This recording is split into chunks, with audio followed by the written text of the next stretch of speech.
Kim 107 students, this is our second video in Chapter 1. Welcome back. So the EPA, you should know what that stands for. It's Environmental Protection Agency. One of their tasks is to monitor air quality. And you can go to airnow.gov and see maps of the United States and go check out the air quality. So green is good. Yellow is so-so, orange is getting bad quality, and red is stay inside. So it's fun to go to airnow.gov and look at the air quality in the Phoenix area on some days.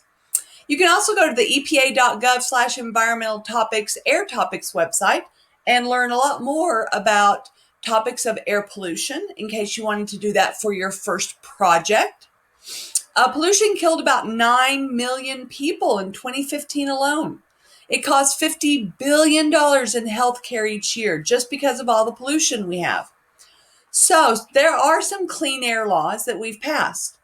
There was a Clean Air Act of 1970, a very important law that authorized the limitations of carbon monoxide, ozone, SO2, NO2, lead, and PM, our six main pollutants, right? Our six main pollutants got limited by a law from industrial sources and cars and mobile sources. Interesting enough, this was passed by Republicans and signed by Richard Nixon. Unfortunately, the current Republican administration of Trump has tried to deactivate some parts of this law and reduce the exceed the levels of pollution allowed so that we can pollute more. So that's been a big agenda with the Trump administration, is reversing a lot of our environmental laws. The Pollution Prevention Act of 1990, it's the policy of the United States that pollution be prevented or reduced at the source. In other words, we want our factories and our coal power plants to reduce less pollution in the first place so we don't have to clean it up later. And that just makes sense. So we do have more laws than that, but those are two of the most important ones that help protect our environmental quality. And they have done a very good job up until now of reducing air pollution. So again, efforts are underway to roll back some of our clean air laws by the current government. That would be the Trump administration, as I mentioned. So I'm just going to show you some graphs. We can see here in this graph that a lot of the pollutants since 1970 have been going down. So we see our particulate matter is going down, nitrogen oxide, sulfur dioxide, those are going down. So that's a good thing. So the laws are working. Here we see NO2 air quality, again, from 1980 to 2015 going down, which is a good thing. That's that brown gas, right? So we don't want to have that brown gas going into our lungs in the big cities. So we're going down with NO2 air quality, so that's good. Here's particulate matter air quality. Again, from about 1990 to 2007, it was going down. Again, this is good. And finally, some SO2 concentrations. Again, from 1970 to 2010, big decrease in SO2. This is a really good success story, is the decrease in the SO2.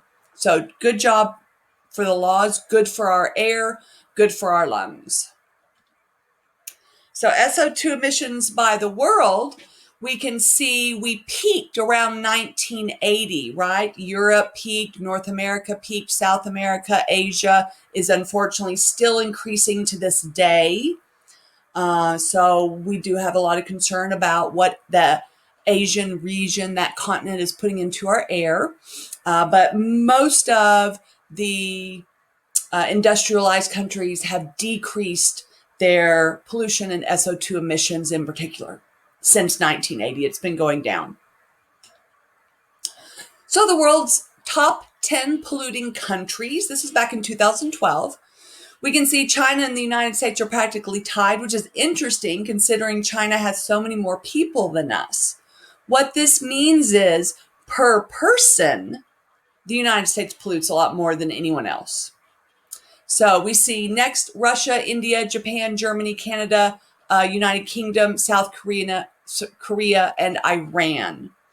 So China and the United States are big polluters And per person, we win in a contest that we don't want to win. Highest level of air pollution in big cities. New Delhi, Cairo, Dhaka, Kolkata, Mumbai, Beijing, Shanghai, Istanbul, Mexico City, I mentioned, has a lot of ozone problems. Sao Paulo, Buenos Aires. So actually none of our American cities are on that chart. We don't have the highest populations either in some of our cities except for New York and LA. All right, concentration. How do we measure these gases, these pollutants in our air? Well, there's three ways we can measure concentration of gases. Percentage, which is just as always, part divided by total times 100. So any percentage is part over total times 100. So you have to have a lot of pollutant to use a percentage. So sometimes for the smaller trace chemicals, we use something called ppm, parts per million. So 3 ppm means there's 3 parts per million parts of air particles that are pollutants. ppb is even smaller. So for really small trace chemicals, we might use ppb, parts per billion. So 15 parts per billion would be 15 parts of pollutant per billion parts of atmospheric gases. So that's a really small number. But for some pollutants, it doesn't take a whole lot to do damage. So percentages, ppm and ppb are 3 ways we can measure the concentration of pollutants in our air. All right, we're going to stop here because our next section is going to be some chemistry. So we'll stop our second video right now. Bye-bye, Chem 107 students.